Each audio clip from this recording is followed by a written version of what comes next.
Então eu queria dizer uma coisa do fundo do meu coração, como teu irmão em Cristo. Nós precisamos do teu envolvimento para mudarmos a história da nossa igreja. Amém.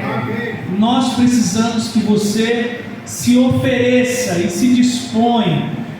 O Fábio acabou de dizer aqui que a gente tem um evento na última quarta de março. Qual é a nossa expectativa? Que a gente tenha todos vocês lá, porque vai ter uma palavra para você como homem. A gente não convida as mulheres, não convida crianças. Por quê? Porque a palavra para o homem tem a ver com nossos impulsos, tem a ver com nossos dilemas enquanto homens, enquanto pais. Então a palavra é para você. E a gente está preparando um congresso. Vai acontecer numa parte da manhã. Aquele pastor que bala, que pregou agora recente, já confirmou, vai estar conosco também. Então, queremos muito que vocês se envolvam. Irmãos, é claro que a gente gosta de churrasco. É claro, o homem gosta de churrasco. Daqui a pouco vai todo mundo, né, jogar futebol lá. Eu vi lá jogando ali dama, dominó. Mas tem dama também, não tem? Tem outros jogos aí para você jogar. A gente quer muito que os homens da nossa comunidade eles se envolvam. A gente queria fazer um acampamento, mas ainda não dá. Por quê? Porque vocês estão vindo.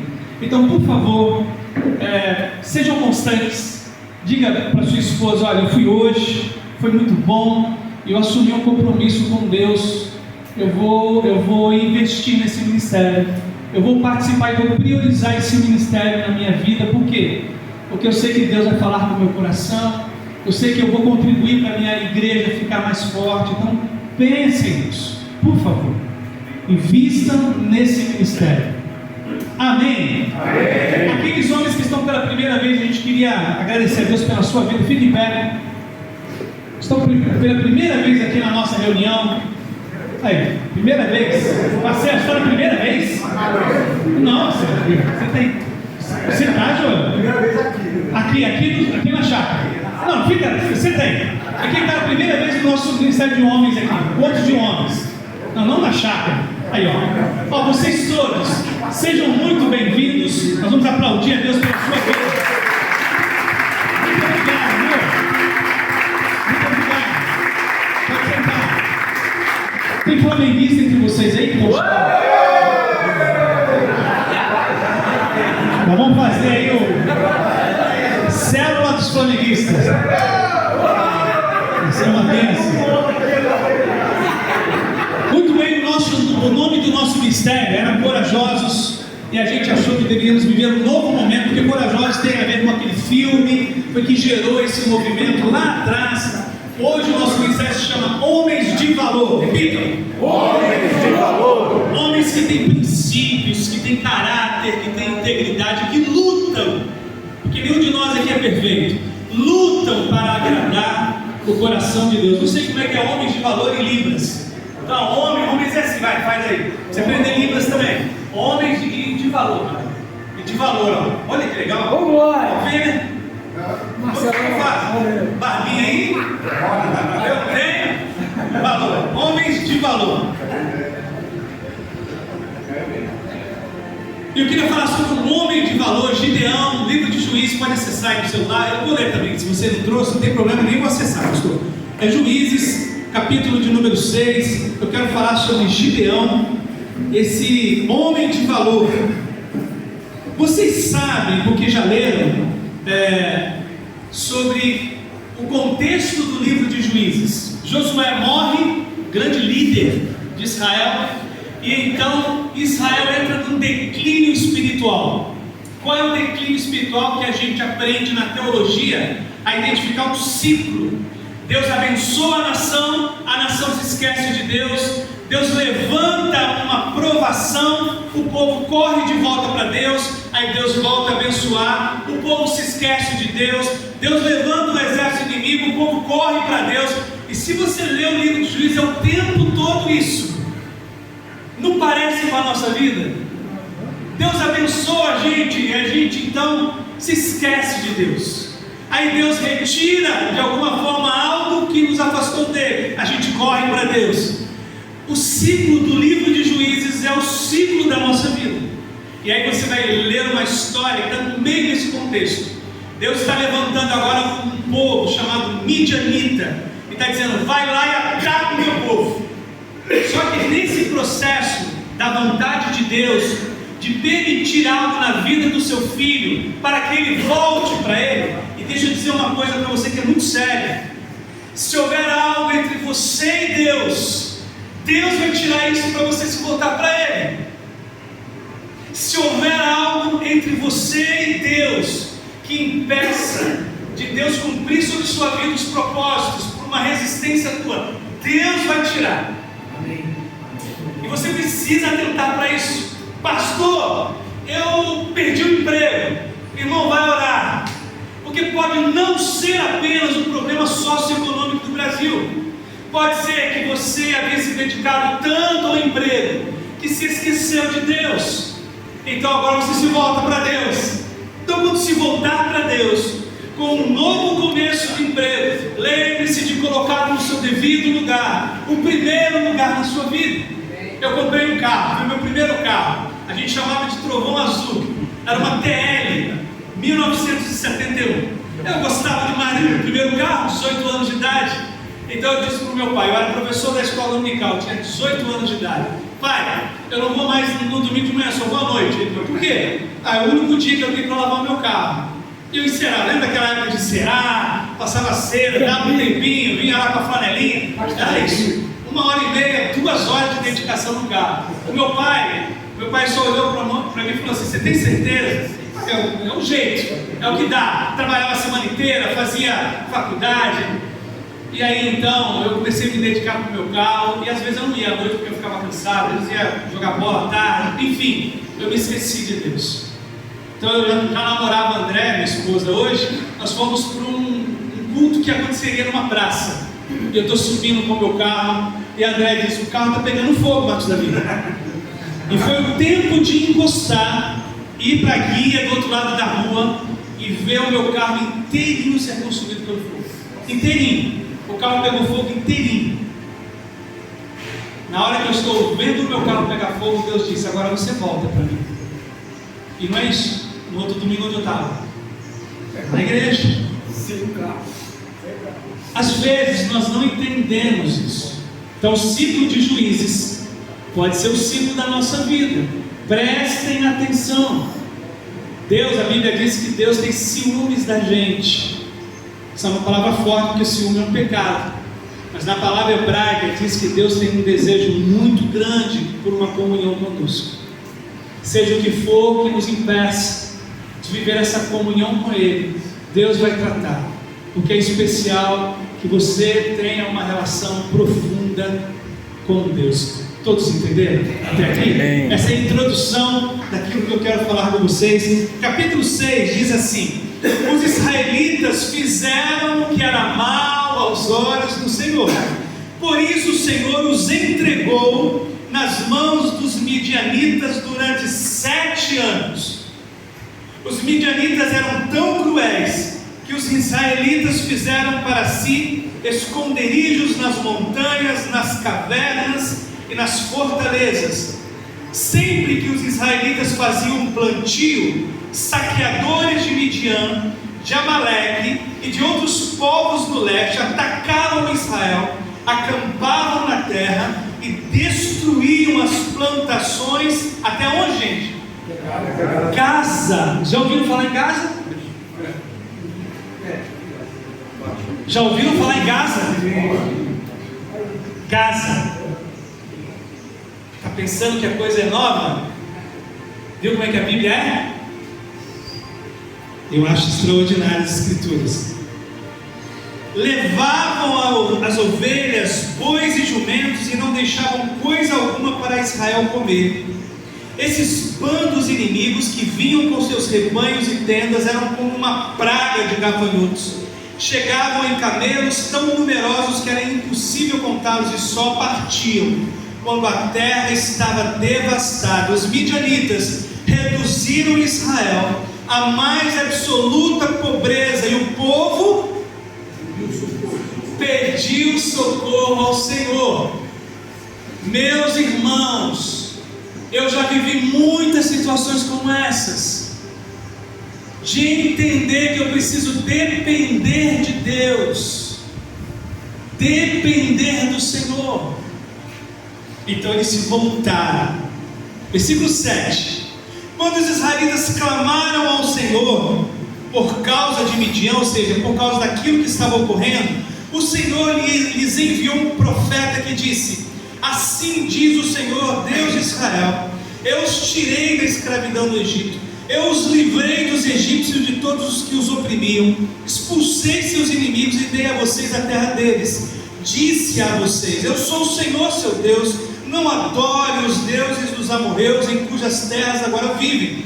Mas vocês não me deram ouvidos.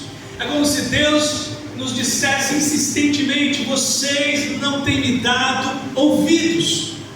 Por isso que está ocorrendo na sua história tem a ver com isso. Deus é Deus cruel? Não. A Bíblia diz que Deus nos disciplina pelo seu grande amor para conosco. Gente, quando nós que somos pais vamos disciplinar nossos filhos, não é para protegê-los.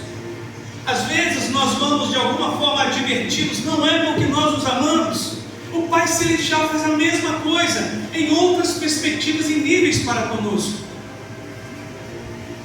Então, versículo 11, aí Deus envia o socorro, Deus ouve as orações, o pedido de socorro, Deus abraça novamente a nação de Israel. E aqui entra a nossa reflexão com 3 destaques que eu quero fazer.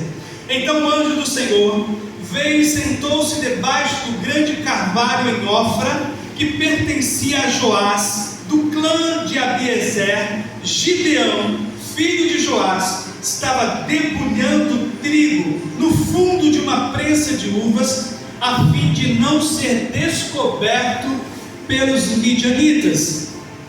O anjo do Senhor apareceu a Gideão e disse: o Senhor está com você, guerreiro corajoso. Gideão respondeu: meu Senhor, se o Senhor está conosco, por que nos aconteceu tudo isso? E onde estão os milagres de que nossos antepassados nos falaram? Acaso não disseram: o Senhor nos tirou do Egito? Agora, porém, o Senhor nos abandonou. Não é assim que a gente se sente quando estamos na aflição? E nos entregou nas mãos dos midianitas. Então o Senhor se voltou para ele e disse: vá com a força que você tem e liberte Israel dos midianitas. Sou eu quem o envia. Mas Senhor, como posso libertar Israel? Perguntou Gideão. Meu clã é o mais fraco de toda a tribo de Manassés, e eu sou o menos importante de minha família. Versículo 16. Certamente, disse o Senhor, estarei com você, disse o Senhor, e você destruirá os midianitas como se estivesse lutando contra um só homem. Pai, obrigado por essa preciosa manhã, e consagramos esse dia ao Senhor, e pedimos, Pai, que depois de lermos tua palavra, o Senhor encontre lugar no nosso coração para nos confrontar, para nos consolar, para nos levar para mais perto de Ti. Usa-nos, ó Deus, para cumprimento dos Teus propósitos em nossa família, em nossa geração, na sociedade em que vivemos. É a nossa oração gratos, em nome de Jesus, amém. Amém. 3 destaques. Procure se envolver. Procure se envolver. Gideão vê a coisa difícil, 7 anos de opressão, e ele escolhe, ao invés de ficar passivo, ao invés de ficar indiferente, ele diz: eu tenho que fazer alguma coisa. Então ele vê lá uma prensa de uvas e ele começa a fazer a parte dele. A nossa casa, às vezes, a gente percebe que está indo de mal a pior, e é esperado de nós, os homens, uma iniciativa. Eu queria falar sobre o valor das iniciativas diante dos olhos de um Deus que pode todas as coisas. A minha esposa perdeu o pai dela há 1 ano, e ela então, no 3º mês de luto, entrou em depressão. Já não levantava, eu vou levantar mais tarde, já não fazia almoço, e eu estou vendo a situação. Vou deixar? Não. Como Gideão, eu vou fazer a minha parte. Mas muita gente não está fazendo, não interessa, eu vou fazer a minha parte. Então ele pega trigo para esconder dos midianitas, está fazendo a parte dele. Ele procurou se envolver na causa. Nós olhamos muitas vezes a causa e não nos envolvemos. Nós olhamos a situação indo de mal a pior e não nos erguemos para tomar uma iniciativa. Se tem algo nas Escrituras que fazem o diabo tremer, é quando um homem de oração, é quando um homem de Deus resolve se envolver na causa, resolve entrar na causa. Deus está esperando que nós façamos isso, tanto para com a situação da nossa igreja, quanto para a situação da nossa família. Deus está esperando, aguardando. Talvez depois de 7 anos, talvez depois de 10 anos, talvez hoje, nesta manhã, caia a ficha para alguns de nós, voltarmos para a nossa casa e arregaçarmos as mangas e colocarmos a graça de Deus sobre nossa vida em ação na nossa família.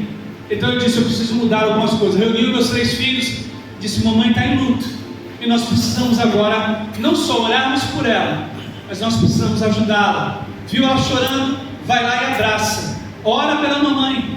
Viu que a mamãe não está bem? Então não force a barra. Está vendo lá que tem que lavar a louça? Vai lá e lava a louça. Juntei os 3, igual o Gideão fez com o trigo e foi para a prensa de uvas. Aí o que aconteceu? A minha esposa começou a reagir ao luto. Ainda chora, mas reagiu ao luto. Por quê? Porque a gente viu uma causa e a gente se envolveu. O que Deus agora está falando ao seu coração de forma particular? Porque esse é o meu particular. O que Deus está falando para vocês em relação às finanças da casa? O que Deus está falando em relação à sua relação com seus filhos? O que Deus está agora compartilhando? Porque Deus é assim, Ele é sábio, Ele é perfeito, e aquilo que eu estou vivendo não é o que você está vivendo, mas muito provavelmente Deus esteja requerendo de você o que Ele requereu de Gideão. E para Deus, todo o processo revolucionário de cura, de libertação, de transformação numa relação, numa situação e circunstância, começa na disposição. Ele disse para Josué, dispõe-te. Ele disse para Moisés, volte ao Egito. Jesus disse para Pedro, siga-me. O Senhor quer que a gente se erga, que a gente se levanta, que a gente queira cumprir os propósitos dele. Deus não está esperando que você tenha competência, Deus não está esperando que você saiba o que fazer. Deus só está dizendo para você, se você se levantar, se você se envolver, eu te dou estratégia, eu te dou direção, eu te dou sabedoria, eu te dou discernimento, eu te dou vitória. Se você se levantar, irmãos, não espere que seus filhos tomem iniciativa, não espere que sua esposa tome iniciativa. Como já foi dito aqui, Deus nos levantou como sacerdotes para a nossa casa. Somos nós os representantes da nossa casa diante dos céus. Quando Deus procurou no Éden alguém culpado pelo fruto, não procurou Eva, e Deus sabia que foi ela que comeu primeiro. Deus procurou Adão, porque nós representamos a nossa casa. Seja aquele que se envolva com as causas, em nome de Jesus. Mas não só procure se envolver, o segundo verbo é pergunte, questione. Então ele começa a dizer, Senhor, por que nos aconteceu isso? Não tem nada de errado. Você não vê Deus dizendo, quem é você para fazer essa pergunta? Deus se agrada quando nós queremos entender a situação. Deus se agrada quando nós queremos compreender as circunstâncias. Senhor, por que nós estamos nessa pindaíba? Conhece essa expressão, pindaíba? É lá do Rio de Janeiro. Senhor, por que a vaca foi para o brejo? Senhor, o que está acontecendo com a minha casa? Eu não consigo mais conversar com os meus filhos. Eu já contei para vocês. Quando meus 2 filhos homens tinham por volta de 14, 15 anos, eles ofenderam a mãe na minha frente. Eu não deixo barato de jeito nenhum, vou ofender minha esposa. Aí eu fui lá tirar satisfação com meu filho. E aí quando eu fui lá, ele estava sentado na cama, eu fui dizer assim, quem é você para falar desse jeito? Ele se levantou, estufou o peito. Deus, quase que eu dou um murro na cara do meu filho. E aí então eu ia fazer isso, eu estou falando sério, foi um momento que eu chorei muito com o Davi, foi o Davi. E aí quando eu ia fazer isso, eu peguei, abracei ele e agarrei, ele estava assim, um braço para baixo, e eu agarrei ele, apertei até minha raiva passar, mas apertei mesmo, apertei e comecei a chorar, porque eu ia dar um soco nele. Imagina dar um soco no rosto do meu filho. Em casa a gente se beija quando um chega de casa, quando sai. Mas aí eu saí do quarto. E aí eu disse, Senhor, o que está acontecendo entre eu e meu filho? E o Espírito disse, vocês não têm comunhão. Você sai de casa, volta de casa, não tem relação. E eu decidi na minha vida, naquele momento, eu vou ser amigo do meu filho. E eu comecei a orar nas madrugadas por ele. Estava dormindo, estava lá na beira da cama dele. Chamei ele para poder a gente jogar. Chamei o Arthur também, a gente ia no cinema. Comecei a investir. Questionar a circunstância para Deus é importante. Senhor, por que nos aconteceu isso? Cadê os milagres que os meus antepassados dizem que o Senhor faz? Por que o Senhor nos permitiu viver essa circunstância? Quando nós perguntamos, eu vim com o meu padrasto, o Osmar, conversando sobre o dilema da minha mãe. A gente está conversando, será que está acontecendo? Quando Deus observa que estamos tentando entender, Ele nos revela, Ele nos mostra. Mas se você não ousar perguntar, como virá a resposta? Se você é passivo e deixa passar, é assim mesmo. Todo mundo vive isso. Não, Deus está querendo que você pergunte para Ele. Deus está querendo que você converse com Ele. Aquilo ali foi uma oração. Senhor, o que está acontecendo conosco? Cadê os teus milagres? Cadê a tua boa mão sobre nós como o teu povo? Deus está ouvindo, Deus está atento e Deus está enviando a resposta. Por último, se envolva, questione e se ofereça para ser a solução. Então Deus diz, ok, você está separando o trigo aí? Isso é muito bom, Gideão. Então eu vou fazer o seguinte, eu vou usar a sua vida para essa libertação. Eu? Que isso, Senhor? Eu sou o menor, minha família é mais pobre. Quantos homens não fizeram isso com Deus? Ao serem levantados por Deus para a salvação de sua casa, de uma nação, para mudar completamente a sociedade, nós tememos, nós achamos que não damos conta e não damos mesmo. Aí vem o Senhor e sempre diz, mas eu estarei com você. Ele disse para Josué, Ele disse para Moisés, Ele disse para Abraão, eu serei com você. E não foi isso que Jesus disse em Mateus 28? Eu estarei com vocês todos os dias. Homens de valor, o Senhor está com você. Homens de valor, o Senhor marcha à sua frente. Se vocês disserem, Senhor, usa a minha vida para mudar o meu casamento, Senhor, usa a minha vida para mudar a vida dos meus filhos, o Senhor vai fazer isso. Então, o que eu acho de extraordinário é que Gideão não sabe que Deus vai dar a vitória sem usar nenhum homem. Que Deus só queria uma coisa. O nosso Deus só espera uma coisa: que a gente confie nele. Gideão, se vocês conhecem a história é linda. Ele fica tanto em crise que ele diz, Senhor, se o Senhor realmente vai me dar vitória, se eu sou mesmo essa pessoa e tinha uma baixa autoestima enorme. Na psicologia a gente fala muito sobre isso. Tem a ver com o nosso lar, tem a ver com a forma como fomos educados. Ninguém nos encorajou na infância, então diante de todos os desafios a gente tem medo, a gente recua. Aí Deus está tratando com ele, não, eu vejo valor em você, Gideão, e é a partir da sua vida, ele vai ser um grande juiz para Israel. Aí Gideão tem medo, fala assim, não sei se é o Senhor mesmo. Senhor, faz uma coisa para mim, pode falar, Gideão. Eu vou colocar um novelo de lã. Amanhã, quando eu acordar, que em volta do novelo todo esteja molhado, mas o novelo de lã esteja seco. Ele vai dormir, acorda, vai ver, está como ele pediu. Deus confirma mais uma vez, eu estou com você. Senhor, faz o contrário, vai que, né? Foi coincidência, foi acaso. Quantos de nós falamos isso? Aí faz o contrário, Senhor, só o novelo molhado e em volta seco. Ele vai dormir, acorda e como está? O novelo molhado. Aí então ele diz, então tá bom, Senhor, então eu vou. Não, peraí, você fez prova de mim, eu faço prova de você. Diga para todo o povo, eram 32 mil. Quem tiver com medo que vai embora para sua casa. Foram 22 mil embora. Deus estava fazendo com ele o que ele fez com Deus. Quando você colocar Deus à prova, espere, porque Deus vai colocar você à prova.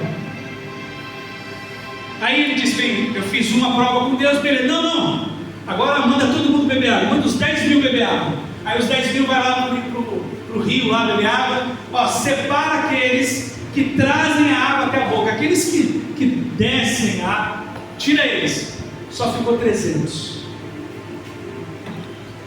Mas como é que você enfrenta 100, 200 mil com 300, Deus não vai usar nenhum dos 300. Esse é o poder de Deus que permanece à nossa disposição até hoje. Deus deu vitória à nação de Israel sem usar uma só espada israelita. O povo deu no pé, porque Deus levantou tanto o volume dos pés dos 300 que pareciam milhares de milhares. Tudo que Deus espera, queridos irmãos, se eu pudesse contar para vocês nessa manhã os meus testemunhos, são muitos. Quantas vezes Deus não me visitou com graça, com bondade?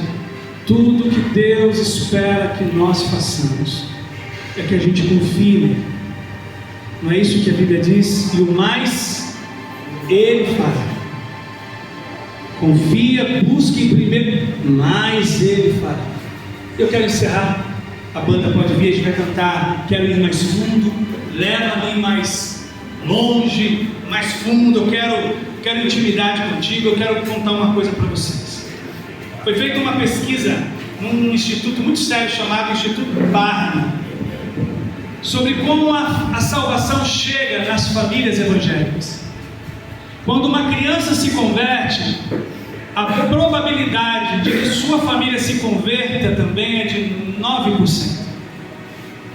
Quando uma mãe ou uma esposa se converte, a probabilidade de toda a família se converter é de 22%. Mas quando um homem, um pai, o esposo se converte, 95% de chance da sua família se render ao Senhor. Talvez você agora diga: pastor, eu entendi porque Deus me trouxe aqui nesse sábado. Talvez agora esteja fazendo sentido algumas coisas para vocês, do que vocês viveram na semana, do que tem vivido nos últimos dias. São 11 horas e nós vamos cantar essa canção em pé, juntos, e depois nós vamos orar a Deus. Depois nós vamos pedir a Deus que nos ajude. Eu queria te dizer que tem chance sim para o seu casamento, para o meu teve. Eu queria dizer que tem chance sim para a sua relação com seus filhos, mas você precisa se dispor, se quebrantar diante dele e se humilhar diante dele. Estamos prontos para cantar? Está aí também no nosso grupo de WhatsApp dos homens, tanto um grupo quanto de outro, para você acompanhar essa letra. Vamos ficar em pé e vamos cantar.